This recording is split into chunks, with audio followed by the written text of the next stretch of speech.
ವಿಪಕ್ಷದ ಒಬ್ಬೊಬ್ಬ ನಾಯಕರ ಹೇಳಿಕೆಗಳು ಕೂಡ ಮುತ್ತು ರತ್ನಗಳು. ಯಾಕೆ ಹೇಳ್ತಿದ್ದೇನೆ, ಎಚ್ ಕೆ ಪಾಟೀಲ್ರು ಈ ಘಟನೆ ಬಗ್ಗೆ ರಿಯಾಕ್ಟ್ ಮಾಡಿದ್ದಾರೆ. ನೋಡಿ, ವಿಧಾನಸೌಧದ ಬಳಿ ಆಯ್ತಲ್ಲ ಕಾರ್ಯಕ್ರಮ, ಅದು ಮಾತ್ರ ಸರ್ಕಾರಕ್ಕೆ ಸಂಬಂಧಪಟ್ಟ ಕಾರ್ಯಕ್ರಮ.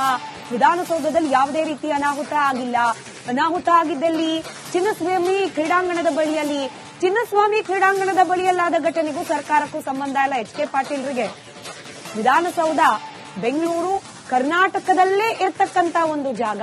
ಕರ್ನಾಟಕದ ಯಾವುದೇ ಮೂಲೆಯಲ್ಲಿ ದುರ್ಘಟನೆ ಆದ್ರೂ ಕೂಡ ಸರ್ಕಾರದ ದಾಯಿತ್ವ ಹೊಣೆಗಾರಿಕೆ ಇರುತ್ತೆ ಅನ್ನೋ ಸಿಂಪಲ್ ಲಾಜಿಕ್ ಮರ್ತೋದಂತೆ ಕಾಣ್ತಾ ಇದೆ. ವಿಧಾನಸೌಧದ ಮುಂದೆ ದುರ್ಘಟನೆ ಆಗಿಲ್ಲ, ಆಗಿರೋದು ಚಿನ್ನಸ್ವಾಮಿ ಕ್ರೀಡಾಂಗಣದ ಬಳಿಯಲ್ಲಿ. ಹೀಗಾಗಿ ಚಿನ್ನಸ್ವಾಮಿ ಬಳಿಯಾದ ಘಟನೆಗೂ ಸರ್ಕಾರಕ್ಕೂ ಸಂಬಂಧ ಇಲ್ಲ ಅಂತ ಹೇಳ್ತಿದ್ದಾರೆ ಎಚ್ ಕೆ ಪಾಟೀಲ್. ಹಾಗಾದ್ರೆ ಚಿನ್ನಸ್ವಾಮಿ ಕ್ರೀಡಾಂಗಣದ ಆಡಳಿತವನ್ನ, ಅಲ್ಲಿನ ಉಸ್ತುವಾರಿಯನ್ನ ಪಕ್ಕದ ರಾಜ್ಯದ ಮುಖ್ಯಮಂತ್ರಿಗಳಿಗೆ ಏನಾದ್ರು ಕೊಟ್ಟಿದ್ದಾರೆ, ಪಕ್ಕದ ರಾಜ್ಯದ ಸಚಿವರಿಗೆ ಏನಾದ್ರು ಕೊಟ್ಟಿದ್ದಾರೆ, ಗೊತ್ತಿಲ್ಲ.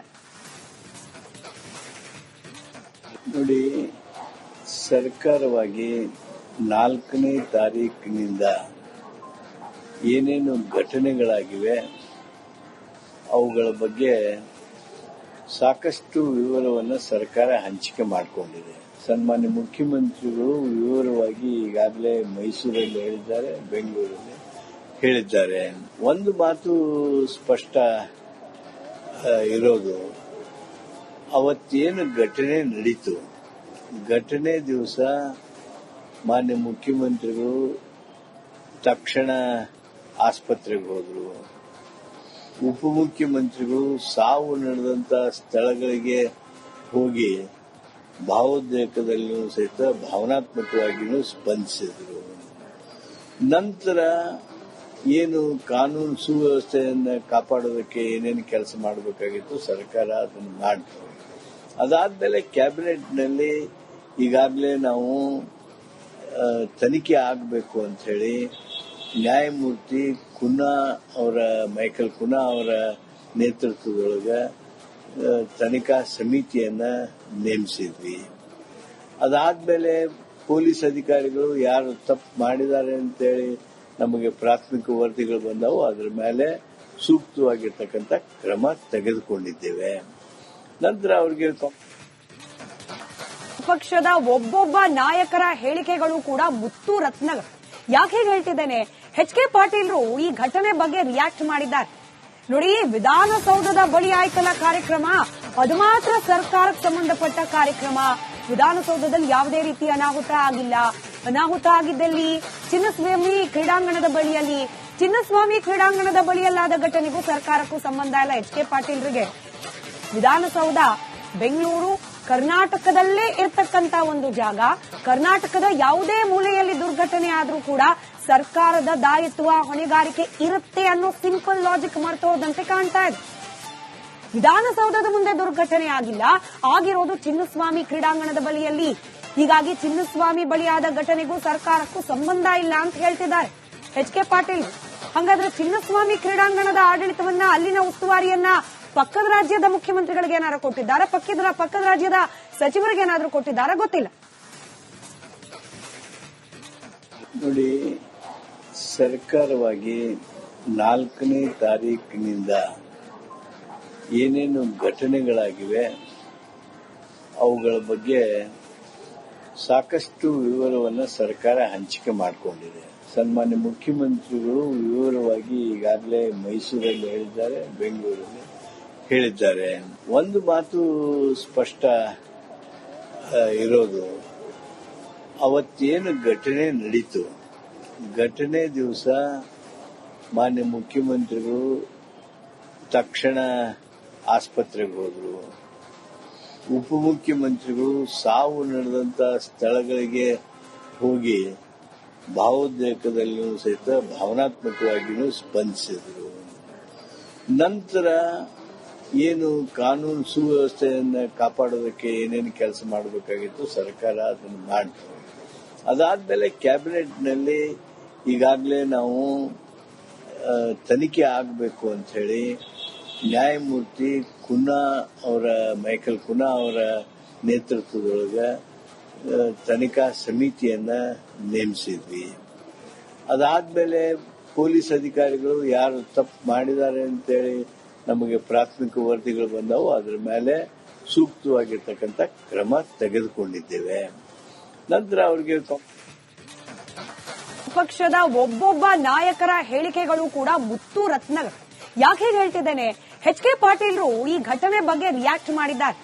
ನೋಡಿ, ವಿಧಾನಸೌಧದ ಬಳಿ ಆಯ್ತಲ್ಲ ಕಾರ್ಯಕ್ರಮ, ಅದು ಮಾತ್ರ ಸರ್ಕಾರಕ್ಕೆ ಸಂಬಂಧಪಟ್ಟ ಕಾರ್ಯಕ್ರಮ. ವಿಧಾನಸೌಧದಲ್ಲಿ ಯಾವುದೇ ರೀತಿ ಅನಾಹುತ ಆಗಿಲ್ಲ. ಅನಾಹುತ ಆಗಿದ್ದಲ್ಲಿ ಚಿನ್ನಸ್ವಾಮಿ ಕ್ರೀಡಾಂಗಣದ ಬಳಿಯಲ್ಲಿ, ಚಿನ್ನಸ್ವಾಮಿ ಕ್ರೀಡಾಂಗಣದ ಬಳಿಯಲ್ಲಾದ ಘಟನೆಗೂ ಸರ್ಕಾರಕ್ಕೂ ಸಂಬಂಧ ಇಲ್ಲ. ಎಚ್ ಕೆ ಪಾಟೀಲ್ರಿಗೆ ವಿಧಾನಸೌಧ ಬೆಂಗಳೂರು ಕರ್ನಾಟಕದಲ್ಲೇ ಇರ್ತಕ್ಕಂತ ಒಂದು ಜಾಗ. ಕರ್ನಾಟಕದ ಯಾವುದೇ ಮೂಲೆಯಲ್ಲಿ ದುರ್ಘಟನೆ ಆದ್ರೂ ಕೂಡ ಸರ್ಕಾರದ ದಾಯಿತ್ವ ಹೊಣೆಗಾರಿಕೆ ಇರುತ್ತೆ ಅನ್ನೋ ಸಿಂಪಲ್ ಲಾಜಿಕ್ ಮರ್ತೋದಂತೆ ಕಾಣ್ತಾ ಇದೆ. ವಿಧಾನಸೌಧದ ಮುಂದೆ ದುರ್ಘಟನೆ ಆಗಿಲ್ಲ, ಆಗಿರೋದು ಚಿನ್ನಸ್ವಾಮಿ ಕ್ರೀಡಾಂಗಣದ ಬಳಿಯಲ್ಲಿ. ಹೀಗಾಗಿ ಚಿನ್ನಸ್ವಾಮಿ ಬಳಿಯಾದ ಘಟನೆಗೂ ಸರ್ಕಾರಕ್ಕೂ ಸಂಬಂಧ ಇಲ್ಲ ಅಂತ ಹೇಳ್ತಿದ್ದಾರೆ ಎಚ್ ಕೆ ಪಾಟೀಲ್.